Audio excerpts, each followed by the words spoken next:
예수님은 제자들에게 바리새인들과 서기관들이 받을 심판에 대하여서 연속적으로 말씀하십니다. 예수님은 바리새인들과 서기관들을 주목하시고 말씀하신 이유는 그들이 그 당시에 중요한 사람들이었고 영향력이 큰 사람들이었기 때문입니다. 이들은 권력의 핵심에 있는 사람들입니다. 그렇기 때문에 일반 대중들에게 큰 영향을 미치고 있고 또 교회에도 큰 영향을 미치고 있는 이들이었습니다. 그러므로 이들이 영적으로 회심한다면 정말로 귀한 일이 될 것입니다. 이들의 영적인 회심이 그만큼 중요하다는 사실입니다. 아마 바리새인들과 서기관들이 회심한다면 이스라엘은 새로운 모습으로 변화를 맞이할 것입니다. 그러나 우리가 살펴본 대로 안타깝게도 그런 기대와는 달리 이들은 하나님의 말씀을 선포해도 듣지 않았습니다. 예수님은 이들을 향하여 아주 단호하게 말씀합니다. 내가 전한 말을 듣지 않으므로 너희에게 심판이 있을 것이다. 화 있을진저 라고 말씀합니다. 정말 무서운 말씀이죠. 심판을 예고한 것입니다. 아직 기회는 남아 있습니다. 심판이 선포된 것이 아니라 예고의 말씀이기 때문에 그렇습니다. 예수님께서 하시는 심판은요, 이제 이 땅에서 마지막 심판입니다. 더 이상 피할 길이 없는 것입니다. 예수님이 심판을 선고하면 이제 기회가 없습니다. 그래서 선고하기 전에 지금 예수님께서 예고하시는 겁니다. 화가 있을 것이다 라고 이야기하시는 겁니다. 예수님은 바리새인들과 서기관들이 가지고 있는 모습 가운데 7가지를 들어서 지적을 하십니다. 그들의 7가지 외식에 대하여서 심판을 예고하십니다. 그러면서 회개가 없다면 지옥의 판결을 피할 수 없을 것이다 라고 이야기하십니다. 지옥의 판결. 더 이상 지옥에 떨어지면 더 이상 회복할 기회가 없습니다. 지옥에 떨어지면 그것으로 끝나는 겁니다. 그러나 이 지옥의 판결을 받지 않고 벗어날 수 있는 길이 딱 하나 있습니다. 그것은 바로 회개입니다. 그래서 회개하는 겁니다. 하나님의 말씀을 듣고 회개하면 지옥의 판결을 피할 수 있습니다. 외식의 자리에서 떠나서 순결한 신앙의 자리로 돌아올 수 있습니다. 회개인 것이죠. 그러므로 예수님께서 지금 심판을 예고하시는 것은 바로 회개를 촉구하시는 겁니다. 자신들이 짓고 있는 죄에 대하여서 예수님이 정확하게 말씀하시고 그 죄를 너희가 깨닫는다면 회개의 자리에 서라는 것입니다. 그러나 회개의 자리에 서지 아니하면 지옥의 판결을 피할 수 없다 이렇게 말씀하십니다. 예수님은 아주 안타깝고 긴급한 마음으로 지금 이들을 향하여서 말씀하는 겁니다. 오늘 말씀 37절을 보게 되면 예수님은 이들을 향하여 이렇게 부릅니다. 예루살렘아 예루살렘아 라고 말씀합니다. 2번 불렀다는 것은 매우 긴급하고 강조된 것을 의미합니다. 간절함을 보여주는 외침이시죠. 여기서 예루살렘은 단순히 예루살렘 성만을 의미하는 것이 아니라 이스라엘 전체를 의미하는 것입니다. 좀 더 넓게는 하나님께 구원받기로 작정된 모든 자들을 향하여 이 땅을 향하여서 선언하는 말씀이라고 할 수 있습니다. 우리가 이러한 표현은 구약 성경에서 자주 볼 수 있죠. 우리가 잘 알다시피 아브라함이 이삭을 모리아 산에 바칠 때 바로 번제단에 올라가는 순간 하늘에서 소리가 나서 아브라함아 아브라함아 말씀하였던 것이 기억날 것입니다. 뿐만 아니라 모세가 호렙산에서 이 떨기나무 불타는 떨기나무 앞에 있을 때 하나님께서 모세를 향하여 부를 때 모세야 모세야라고 불렀습니다. 출애굽기 3장 4절이죠. 그러니까 이 모습은 아주 일반적으로 하나님께서 긴급성과 또 간절함과 애끓는 마음으로 부르는 그러한 장면인 것입니다. 강조된 모습을 볼 수가 있는 것이죠.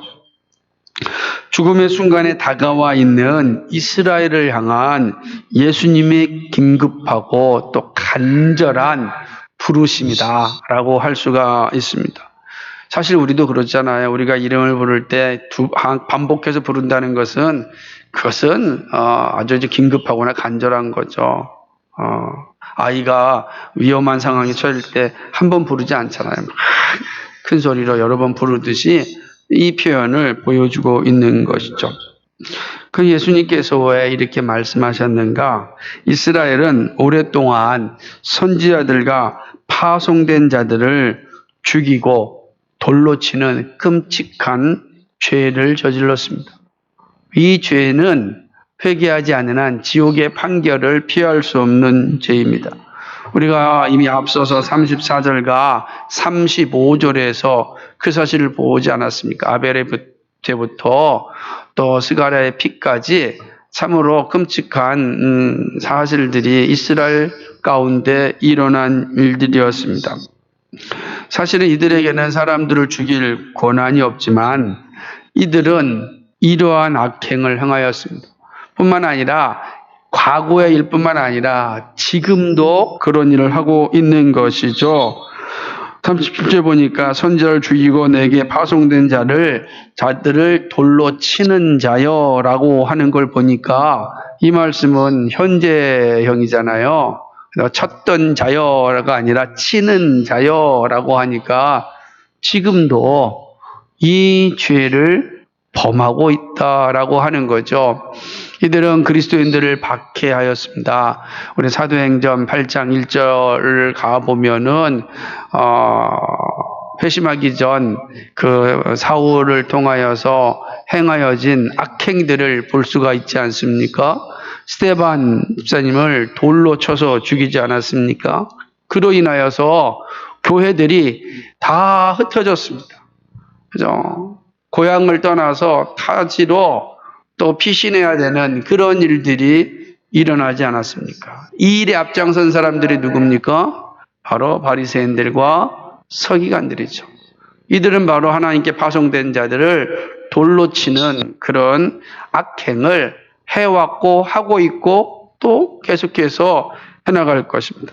이 사실을 지금 예수님께서 지적하시는 것입니다. 이것이 바로 이스라엘이 범할 죄악입니다. 철저하게 하나님을 반역한 그런 모습을 우리에게 잘 보여주고 있습니다. 자기가 돌아보기도 싫은 존재죠. 이게 이스라엘의 현주소예요. 하나님을 반역하고 하나님을 믿는 자들을 핍박하고 하나님께 파송받은 자들을 돌로 쳐서 죽이는 이런 잔인한 일들을 하는 거죠. 그들에겐 그런 권한이 없지만 그러나 그들은 그런 일들은 서슴지 않고 행하고 있었습니다.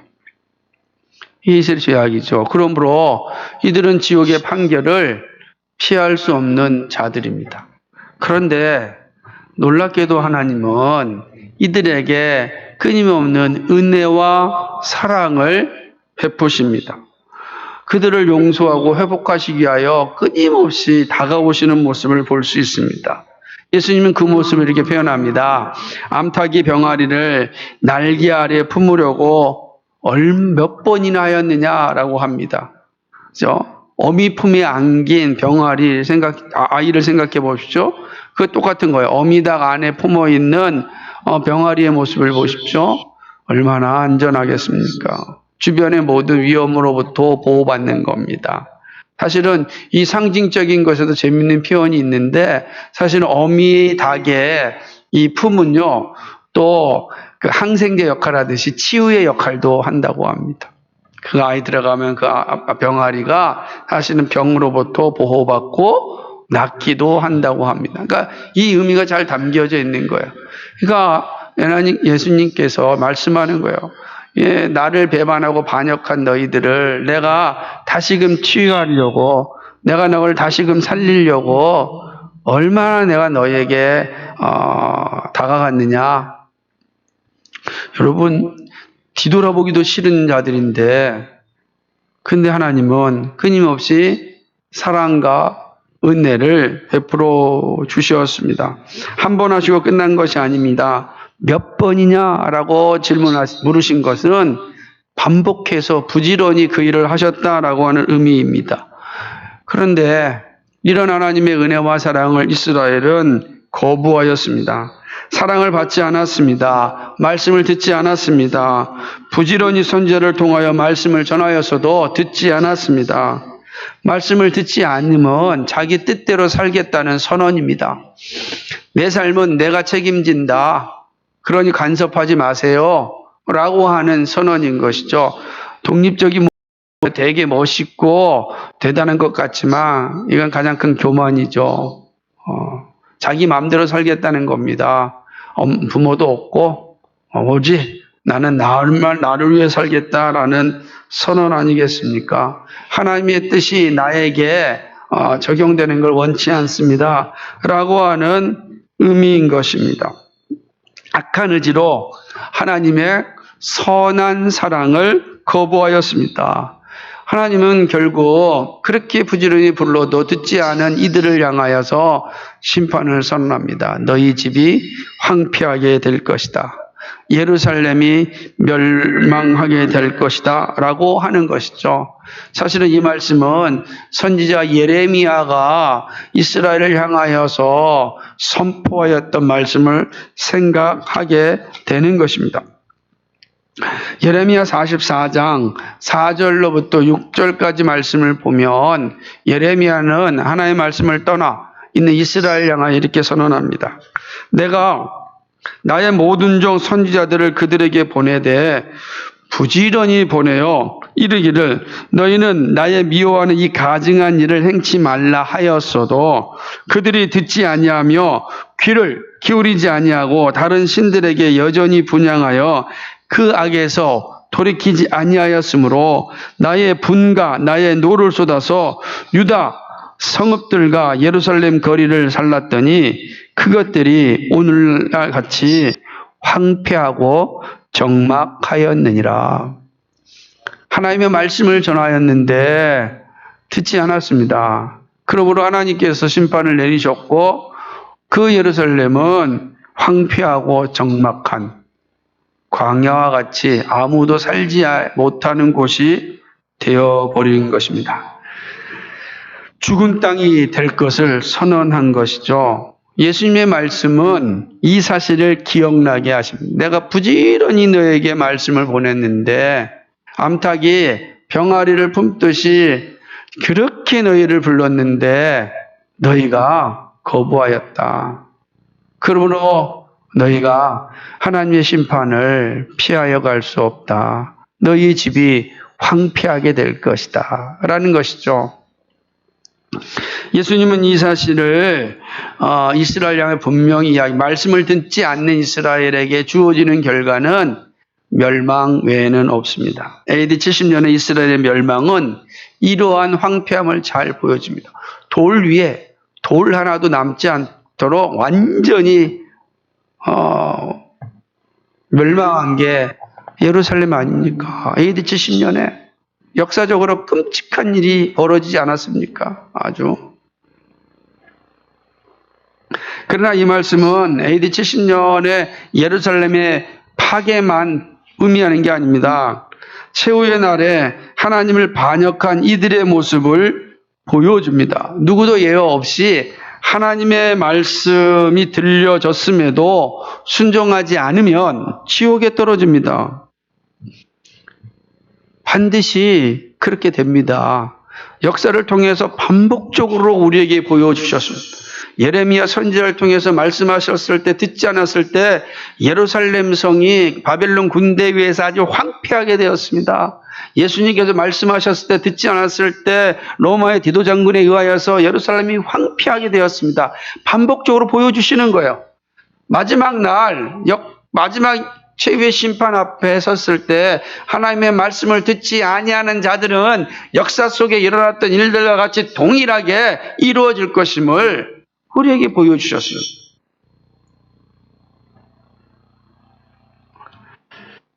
누구도 예외가 없습니다.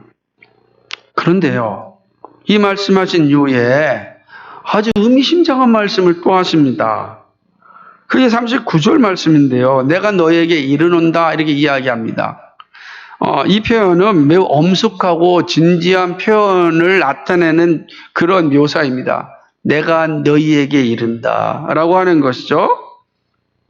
그 내용이 뭡니까? 이제부터 너희는 찬송하리로다. 주의 이름으로 오시는 이여 할 때까지 나를 보지 못하리라 하시니라. 이렇게 말씀합니다. 앞에서는 찬송하리다 라고 하고 뒤에서는 나를 보지 못할 것이다 라고 이야기하고 있습니다. 이 말씀이 어떤 의미일까요? 이 말씀은 시편 118편 26절을 인용한 말씀으로서 이미 마태복음 21장 9절에서 우리가 보았던 말씀입니다. 예수님께서 예루살렘으로 입성하셨을 때에 많은 사람들이 모여서 외쳤던 소리가 뭡니까? 호산나 다윗의 자손이요. 그의 주님을 찬송하였던 것입니다.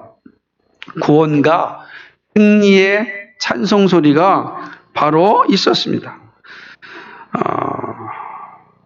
이 소리가 이제 온 열방 가운데, 온 우주 가운데 울려 펴질 때가 오는 것입니다. 사실 첫 번째 소리는 기만이었습니다. 그러나 재림의 날에 이스라엘 사람들은 예수님이 진정한 구원자임을 고백하게 될 것입니다. 온 인류가 하나님을 찬양할 것입니다. 다 찬양할 것입니다. 승리의 찬송소리, 예수님만이 우리의 구원이십니다. 예수님이 바로 우리의 메시아이십니다. 라고 찬양할 것입니다.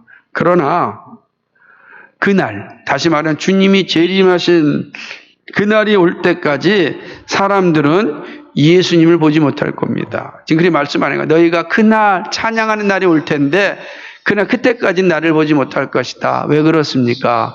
예수님께서 십자가에서 우리의 죄를 짊어지고 죽으시고 부활하사 승천하여 하나님 보좌 우편에 앉아 계시기 때문입니다. 때가 되어 재림의 그날에 예수님은 모든 사람이 볼 수 있도록 재림하실 것입니다. 그럴 때 온 인류가 하나님을 그리스도를 찬양할 것입니다. 그때에 유대인을 비롯한 구원받기로 작정된 모든 사람들의 승리의 찬송 소리가 울려 펴집니다. 단순히 유대인만이 아닙니다. 여기서 암탉이 너희를 모은 것 같이 하는 표현으로 볼 때 이거 유대인들이 다 돌아오는 것이다 라고 해석하기도 합니다. 그러나 그렇게만 볼 수 있는 것이 아니고 유대인을 비롯한 구원받기로 작정된 모든 사람들이 그리스도를 찬양하며 경배하는 소리가 울려 퍼질 것입니다.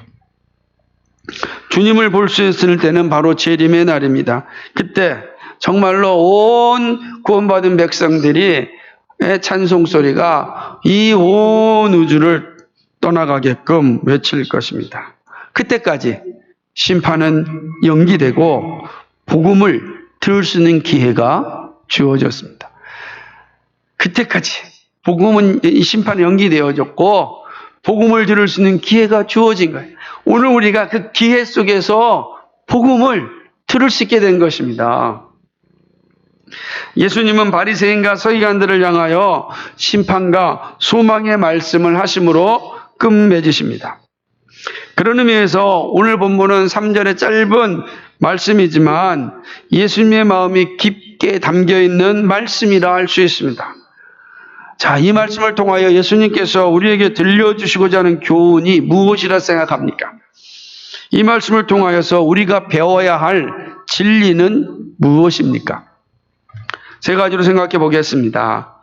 첫째, 예수님의 긴급하고 간절한 부르심은 오늘도 변함이 없다는 사실입니다. 이 사실을 우리에게 가르쳐 주고 있습니다. 이스라엘의 반역을 보신 예수님은 참으로 안타깝고 가슴 아픈 마음으로 부르십니다. 왜 이렇게 예루살렘아 예루살렘아 이렇게 긴급하고 간절하게 부르십니까? 시간이 별로 없기 때문입니다. 예수님은 천국잔치로 초대하였지만 자신의 일로 바쁘다고 외면한 사람들이 여전히 많음을 안타깝게 여기고 있는 겁니다. 뭐 이렇게 바쁜 게 많은지.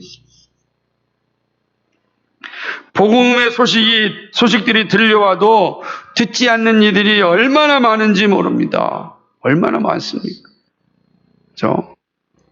산으로 가야 되고요. 운동하러 가야 되고요. 먹으러 가야 되고요. 예전에는 저 어릴 적 보면은 꼭 주일날 오전 예배가 9시에 이제 주일학교 예배가 있는데 꼭 예배하기 전에 그 8시쯤부터 시작해서 9시까지 만화 영화를 하는 은하철도 999가 그 시간에 하는 거예요. 그냥 얼마나 갈등이 생깁니까? 그게 할 일이 많은 거예요. 은하철도 999도 봐야 되지. 그죠? 옛날 운동도 해야 되죠. 등산도 가야 되죠. 할 일이 많은 거예요. 그러니까 복음의 소식이 들려와도 듣지 않습니다. 예수님은 사도들을 세우고 이스라엘을 넘어 이방인에게 복음을 전하게 하셨습니다. 가는 곳마다 교회를 세우고 설교자와 전도자를 세워서 복음을 전하게 하셨습니다. 하나님 나라의 충만한 수를 채우기 위하여 계속해서 교회를 세웠고 설교자를 보냈습니다. 주 예수를 믿으라. 그리하면 너와 내 집이 구원을 얻을 것임을 전하셨습니다. 그러나 여전히 복음을 외면하는 이들이 많습니다. 현재의 삶이 영원할 것이라고 생각합니다. 지옥의 존재도 믿지 않습니다. 예수님은 이들에게 구원받은 자녀들을 통하여 복음을 전하게 하십니다. 때를 얻든지 못 얻든지 전하라고 말씀하십니다. 예수님은 자녀를 부르시는 일에 온 힘을 다하고 있습니다. 땅끝까지 이르러 복음을 전하라고 명령하십니다. 왜냐하면 예수의 이름만이 우리를 구원에 이르게 하기 때문입니다. 언제 주님이 오실지 우리는 모릅니다. 데살로니가전서 5장 2절 말씀처럼 도적같이 재림하실 것입니다. 그러기에 애꿎는 예수님의 부르심은 오늘도 여전히 진행되고 있고 이루어지고 있습니다. 지옥의 심판을 피할 수 있는 시간이 얼마 남지 않았기 때문입니다. 데살로니가전서 5장 3절 말씀을 보니까 저희가 평안하다, 안전하다 할 그때에 잉태된 여자에게 해산의 고통이 이른과 같이 멸망이 호련히 저희에게 이르리니 결단코 피하지 못하리라 말씀하고 있습니다. 평안하다, 괜찮다, 살만하다, 좋네, 우리의 삶 살만하네 라고 할 그때에 해산의 고통이 이른과 같이 멸망이 호련히 임할 것이고 누구도 피할 수 없을 것이다 라고 분명히 경고하십니다. 그러므로 복음을 먼저 받은 우리들은 예수님의 마음과 같이 간절함과 긴급함으로 복음을 전해야 합니다. 왜냐하면 이 마음은 예수님의 이 마음은 오늘도 동일하게 우리에게 들려주고 있기 때문에 그렇습니다. 예수님의 사랑을 우리가 보여주어야 합니다. 우리가 누리고 있는 행복을 알려주어야 합니다. 예수님은 오늘도 교회를 세우고 자녀를 부르십니다. 영생의 자리에 이르는 영광을 함께 하자고 부르시고 있습니다. 우리는 이 부르심을 듣고 이 자리에 있습니다. 얼마나 복되고 감사한 일입니까? 근데 하나님께서 이 영광을 여러분 혼자만 누리라고 주시지 않았습니다. 구원의 놀라운 복음을 전해야 합니다. 그래서 우리와 같은 기쁨을 누릴 수 있게 하여야 합니다. 여러분, 예수님의 마음을 가져야 합니다. 예수를 만나지 못한 이들에게 정말 간절함과 애틋한 마음으로 복음을 전해야 합니다. 그래서 하루라도 그 은혜를 더 누릴 수 있도록 힘써야 합니다. 하루라도 더 누리고 하나님을 맞이할 수 있도록 해야 됩니다. 너무 늦어서 그 은혜를 누리지 못한다면 얼마나 속상하겠습니까? 구원을 받아도 구원의 놀라운 은혜를 누리지 못하고 주님께 간다면 얼마나 속상하겠습니까? 그래서 우리가 할 일은 하루라도 내가 누렸던 이 놀라운 은혜를 누릴 수 있도록 반복해서 간절한 마음으로 긴급한 심정으로 복음을 전해야 합니다. 그러나 이 일은 쉽지 않습니다. 쉬우면 얼마나 좋겠어요. 전할 때마다 우리가 상처를 많이 받습니다. 너나 잘 믿어. 너나 잘 믿고 너나 천국 가. 난 지옥 갈게. 온갖 소리를 잘합니다. 그죠? 그럴 때마다 얼마나 속이 상합니까? 그렇지만 우리가 받은 사랑을 나누는 일에 결코 게으르거나 포기해서는 안 될 것입니다.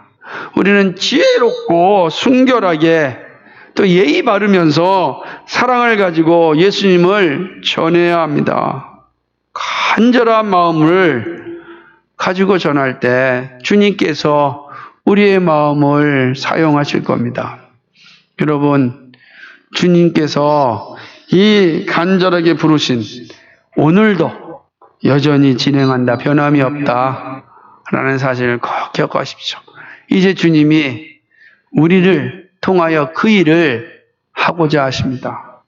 그 일에 쓰임받기를 간절히 소망합니다. 두 번째로는요, 예수님의 사랑을 외면할 때 심판은 피할 수 없다는 사실을 말씀하고 있습니다. 앞서서 간절함과 긴급한 그리고 애끓는 주님의 마음으로 복음을 전해야 함을 나눴습니다. 그러나 이 일은 단숨에 일어나지 않습니다. 물론 성령의 강권적인 역사로 예수님을 믿는 일이 순식간에 일어날 수 있습니다. 그러나 일반적으로 사람들이 복음을 쉽게 받아들이지 않습니다. 그래서 우리가 할 일은 부지런히 전하는 것입니다. 낭망하지 않으면서 전해야 합니다. 왜요? 우리는 파수꾼으로 부름을 받았기 때문에 그렇습니다. 제가 지난주에 총원성호 집사님 신방을 가서 예배를 드렸습니다. 친구분이 함께 와 있더라고요. 그래서 저는 처음 보는 분인데, 그래서 함께 예배할도 되겠냐고 정중하게 요청했더니 그분이 예배를 함께 드렸습니다. 예배를 다 드리고 난 이후에 잠시 대화를 나눴습니다. 그런데 본인이 어릴 때부터 교회를 다녔고 주일학교 교사도 했었고 그리고 한주까지도 했다는 거예요. 그런데 지금은 믿지 않는 남편과 살기 때문에 더 이상 교회를 다니고 있지 않다라고 하는 겁니다. 그런데 그렇게 오랫동안 신앙생활을 했기 때문에 제가 예배 드리려고 할 때 전혀 부담감이 없이 예배에 참석하는 거였어요. 제가 그랬습니다. 그분을 제가 어떻게 만날 수 있었겠습니까? 천성호 집사님 문병 때문에 만난 겁니다. 천성호 집사님이 아니었다면 그 사람을 만날 수 없었을 것이고, 만나지 않았다고 한다면 제가 복음을 전할 수 없었겠죠. 천 집사님이 병상에 있지만 복음의 도구가 된 것입니다.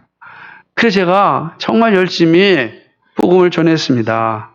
예수를 꼭 믿고 결코 멈추지 마시고 지금부터라도 복음을 들었으니까 당장은 힘들어서 교회를 못 나가는 한이 있더라도 말씀을 듣는 자리에 떠나지 마십시오. 꼭 예수 그리스도의 십자가의 복음을 들으시기 바랍니다.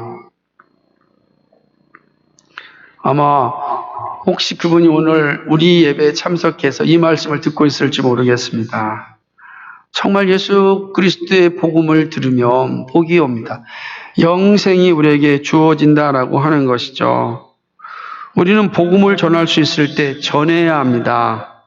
비록 자녀들이 반역을 하였지만 사랑으로 진리를 전하시고 자녀들을 부르신 그 예수님의 마음을 우리는 가져야 합니다. 누구에게라도 복음을 전해야 합니다. 그가 누구든 예외가 없습니다. 그가 부모든 가족이든 친구든 동료든 이웃 사촌이든 관계없습니다. 사랑으로 진리를 전하는 것이 우리의 일입니다. 그런데 복음을 전했음에도 듣지 아니하면 그 심판은 피할 수 없습니다. 심판은 하나님의 소관입니다. 우리는 끊임없이 복음을 전해야 합니다. 포기는 우리에게 없습니다. 우리는 끝까지 사랑하는 이들에게 사랑으로 진리를 전해야 합니다. 그게 우리가 할 일이에요. 이렇게 우리가 열심을 다하여 이 복음을 전했지만 듣지 않는다면 듣지 않는 그들의 의지로 그들이 심판의 자리에 서게 되는 것입니다. 사랑을 주었는데도 사랑을 받지 아니하면 사랑이 소환되고 심판이 주어집니다. 에스겔서 33장 2절과 4절 말씀에 이렇게 이야기합니다. 인자야, 너는 내 민족에게 구하여 이르라. 가령 내가 칼을 한 땅에 임한다 한다 하자. 그 땅 백성이 자기 중에 하나를 택하여 파수꾼으로 삼은 그 사람이 칼이 그 땅에 임함을 보고 나팔을 불어 백성에게 경고하되 나팔 소리를 듣고도 경비를 하지 아니하므로 그 임하는 칼에 제함을 당하면 그 피가 자기의 머리로 돌아갈 것이라. 경고하였는데 듣지 아니하면 그 피가 듣지 않은 그 사람에게로 돌아갈 것이다 라고 말씀합니다. 전하는 자에게 책임을 경가하지 아니하시고 듣지 아니한 자가 자기의 의지로 듣지 아니하였으므로 자기의 의지로 지옥에 가는 것이다. 이렇게 말씀하는 것입니다. 복음을 전하는 일은 우리의 일입니다. 전하지 않으면 화가 우리에게 임할 것입니다. 내 아내가 나한테 복음을 전하지 않았습니다. 우리 자식이 나한테 복음을 전하지 않았습니다. 이 친구가 나한테 복음을 전하지 않았습니다. 오랫동안 같이 있었는데 예수님 얘기 옛자도 꺼내지 않아서 제가 듣지 못했습니다. 그 화는 우리에게 오는 겁니다. 여러분, 지혜를 가지고 예의를 갖추고 사랑으로 예수님을 전해야 됩니다. 얼마나 어렵죠? 인간관계가 얼마나 어렵습니까? 특별히 포스트 모던 사회에서 상대주의적 세계관이 가득한 이 시대 가운데 관계 맺지 않고 혼밥고 혼자 산다라고 하는 이러한 시대 가운데 만나서 굳이 복음을 전해야 한다는 거 쉽지 않습니다. 어렵습니다. 그래서 전하라는 거예요. 쉬우면 누구나 다 하죠. 십자가를 지는 일은 쉬운 게 아니에요. 그러나 그것이 사랑이란 말이에요. 쉽지 않은데 예수님이 우리를 사랑하셔서 십자가를 지셨잖아요. 쉽지 않은 거 알아요. 그런데 우리가 예수님의 그 사랑을 받은 자로서 그 사랑을 전할 수 있어야 됩니다. 그래서 구하고 기도하라는 거예요. 하나님 지혜를 주십시오. 이 복음을 전할 수 있도록 담대한 힘도 주십시오. 라고 강구하고 전해야 됩니다. 그렇게 해서 전했는데 듣지 아니하면 그 심판은 듣지 않는 자가 감당해야 합니다. 에스겔서 33장 9절에 그러나 너는 악인에게 경고하여 돌이켜 그 길에서 떠나라고 하되 그가 돌이켜 그 길에서 떠나지 아니하면 그는 자기 죄악 중에서 죽으려니와 너는 내 생명을 보존하리라. 그렇습니다. 예수님은 자녀로 불렀는데 원치 아니하면 황폐함이 있을 것이라고 말씀합니다. 심판은 스스로 받는 것이지 누구의 책임이 아닙니다. 예수님은 사람들이 영생을 소망하면서도 예수님을 믿지 아니함을 분명하게 책망하였습니다. 요한복음 5장 39절과 40절에서 너희가 성경에서 영생을 얻는 줄 생각하고 성경을 상고하거니와 이 성경이 곧 내게 대하여 증거하는 것이로되 그러나 너희가 영생을 얻기 위하여 내게 오기를 원치 아니하노라. 영생이 있음을 알면서도 영생을 얻기 위하여 예수님께 나오지 아니하였다. 그러므로 영생을 얻지 못한 것이 누구의 책임이겠느냐? 너희의 책임이라. 예수님께 나오지 않는 자는 구원을 얻을 수 없습니다. 영생을 얻을 수 없습니다. 우리는 이 사실을 분명하게 알고 있어야 됩니다. 누구의 책임이 아니라 자신이 지어야 할 책임입니다. 이것이 주님이 가르쳐 주신 진리입니다. 우리도 예외가 아닙니다. 복음을 듣는 일에 열심을 내야 하는 이유입니다. 우리에게도 복음이 증거됩니다. 복음이 합당하게 반응하지 않을 때 받는 심판은 우리 스스로가 받는 것입니다. 그러므로 우리가 할 최선의 일은 사랑으로 복음을 듣고 그 복음을 전하는 거예요. 온 마음을 다하여 복음을 듣고 들은 그 복음을 사랑을 다하여 전하는 겁니다. 그게 우리가 할 일이다. 이게 지금 주님께서 이 말씀을 통하여 우리에게 지금 가르쳐주고 있습니다. 이 사실을 꼭 기억하시길 바랍니다. 마지막 세 번째는 예수님 재림의 날에 찬송으로 맞을 준비가 되어 있어야 합니다. 맞을 준비를 하라고 말씀하시는 거예요. 본문에서 예수님은 심판의 어두움에서 찬양의 소리를 준비하십니다. 그것은 예수님이 죽으심과 부활하심이 있을 것이고 다시금 재림하신다는 예언입니다. 예수님을 잠깐 보지 못합니다. 그죠? 하나님 나라에 계셔서 우리가 볼 수 없어요. 그러나 예수님을 다시 볼 날이 옵니다. 그 날은 영광의 날입니다. 그러나 누구에게는 심판의 날이 됩니다. 이 날을 준비하는 자에게 영광이 됩니다. 이 날은 준비하는 자에게 영광이 따라옵니다. 예수님을 찬양하는 그 영광을 모두 보게 될 것입니다. 호산나 다윗의 자손이여 외쳤던 그 승리의 찬송 소리가 온 우주에 울려 퍼질 것입니다. 믿음으로 사한 자들에게 주어지는 승리의 축제가 있습니다. 요한은 이 놀라운 사실을 보았기에 그날을 기대하며 찬양하지 않을 수 없었습니다. 요한계시록 21장 20절에 요한은 이렇게 찬양합니다. 이것들을 증거하신 이가 가라사대 내가 진실로 속히 오리라 하시거늘 아멘. 주 예수여 어서 오시옵소서. 아멘. 영광의 날이기 때문에 어서 오시라. 그 간절한 재림을 소망하면서 그 혹독한 밤모섬에서 고난을 이겨냈던 것입니다. 예수님은 다시 오십니다. 우리는 그날을 준비하며 살아가는 자입니다. 무엇을 준비합니까? 복음을 증거하고 복음에 합당하게 살아가는 일입니다. 앞으로 살펴보겠지만 슬기로운 처녀들과 같이 예비하고 있어야 합니다. 그것은 교회를 세우고 하나님 나라를 건설하는 일입니다. 온 땅의 모든 이들에게 받을 복음을 전해야 됩니다. 우리에게 복음을 전해주었던 유대인들에게도 유럽의 민족들에게도 복음을 전해야 합니다.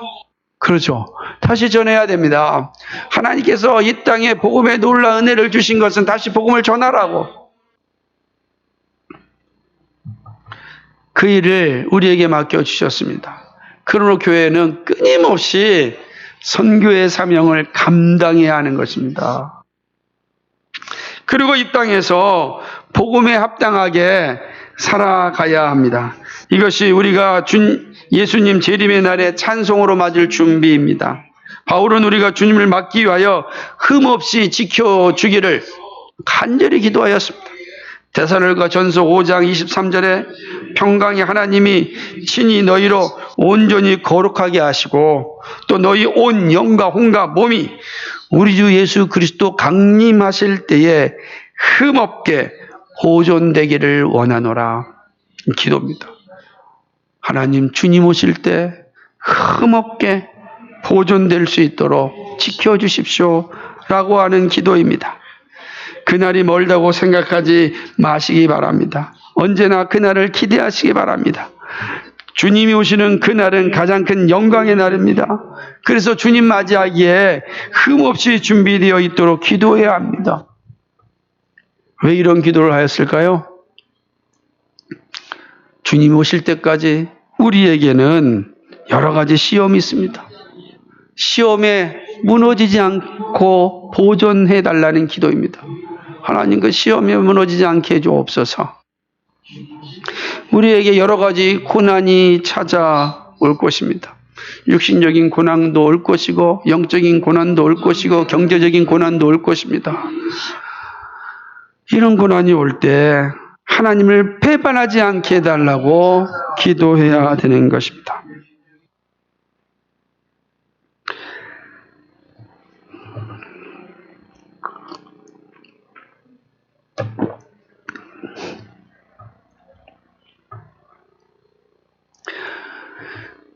김정 집사님이 저한테 이런 얘기를 하는데 제가 참 많이 기도하고 또 감사했습니다. 천성 집사님한테 이렇게 질문했대요. 당신에게 왜 이러한 아픔이 온 것에 대해서 원망하지 않느냐, 속상하지 않느냐 그랬더니 우리 천성 집사님이 대답하기를 이 일은 내 영역이 아니라 하나님의 영역인데 내가 왜 원망합니까?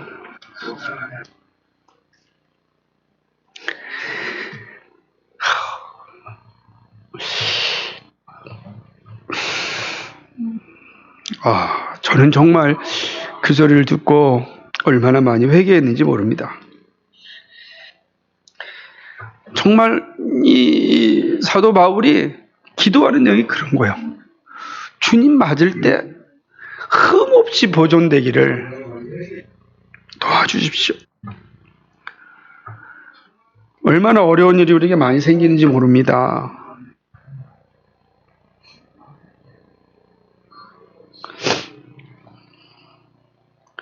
정말 기도가 필요하죠. 부유함으로 하나님을 반역하지 않도록 순결함을 끝까지 유지할 수 있도록 기도하는 것입니다. 그래서 그 믿음을 온전히 지켜서 주님을 맞이할 수 있도록 기도하고 있는 겁니다. 우리 모두는 다 주님을 맞이할 날이 옵니다. 좀 빠르든 좀 늦든 시간의 차이일 뿐입니다. 그러나 우리 하나님 앞에서는 하루가 1000년 같고 1000년이 하루 같습니다. 모든 것이 동시에 일어나는 일입니다. 그래서 기도하는 겁니다. 하나님, 주님 맞이할 때 흠없이 보존되기를 도와주십시오. 그날에 정말 심판의 자리가 아니라 주님을 찬양할 수 있는 자리가 되게 해주십시오. 주님 오실 때 숨어 있는 자가 아니라 당당하게 주님 앞에 서서 아멘 주 예수여 오심을 찬양합니다. 그렇게 고백할 수 있도록 준비되어야 합니다. 그 일은 정말 기도로 가야 합니다. 강구해야 되고 성령 하나님께 우리의 모습을 온전히 의탁할 때 이루어지는 것입니다. 이것이 지금 주님이 이 말씀을 통해서 우리에게 알려주시는 겁니다. 우리 모두 주님 오실 그때까지 흠없이 보존되기를 주님의 이름으로 간절히 축복합니다. 말씀을 맺습니다. 예루살렘아 예루살렘아 간절하게 부르시는 주님의 음성이 들리십니까? 여러분이 간절하게 사랑하는 이들의 이름을 한번 불러보시기 바랍니다. 그리고 성령 하나님께 간절하게 구하시기 바랍니다. 예수님을 믿어 구원의 기쁨을 누릴 수 있게 해달라고 애절하게 기도하시기 바랍니다. 하루 이틀 기도하고 끝내면 안 됩니다. 주님 오시는 그날까지 기도해야 됩니다. 여러분, 사랑하는 사람들을 위하여 결코 포기하면 안 됩니다. 게을러서도 안 됩니다. 기회가 있든 없든 끊임없이 복음을 전하십시오.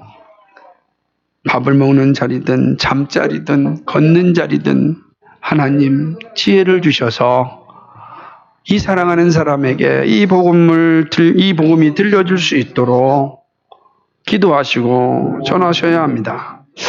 우리가 알지는 암탉이 병아리를 품에 모으듯이 사랑하는 일입니다. 사랑을 전해야 합니다. 반복해서 전해야 합니다. 그리고 우리는 사랑 안에서 믿음을 보여주어야 합니다. 우리가 믿음을 살 때 복음의 역사는 더 강력하게 일어납니다. 여러분이 얼마나 눈물을 흘리면서 사랑하는 이들을 위하여 기도하고 있는지 잘 압니다. 그러나 열매가 잘 보이지 않아서 가슴 아리하고 있는 것도 잘 알고 있습니다. 저만 아는 것이 아니라 우리 하나님이 더 잘 알고 계십니다. 그러므로 끝까지 사랑으로 복음을 전해야 합니다. 부지런히 보여주어야 합니다. 사랑하는 이들의 마음을 열어서 천국의 그 비밀과 영광을 볼 수 있도록 기도해야 합니다. 그러려면 여러분의 마음이 예수님과 천국의 소망으로 가득 차 있어야 됩니다. 보이는 것은 잠깐이요, 보이지 않는 것이 영원함을 여러분의 삶으로, 가슴으로, 믿음으로, 고백으로 가득 채워져 있어야 됩니다. 이 믿음이 은혜를 누리게 합니다. 이 믿음이 은혜를 누리게 하는 거예요. 합력하여 선을 이루실 예수님을 찬양하며 믿음으로 승리하시기 바랍니다. 우리 모두 주님 오심을 맞이할 준비를 잘 감당할 수 있기를 우리 주님의 이름으로 축복합니다. 기도하겠습니다. 거룩하시고 자비하신 아버지여, 참으로 고맙고 감사를 드립니다.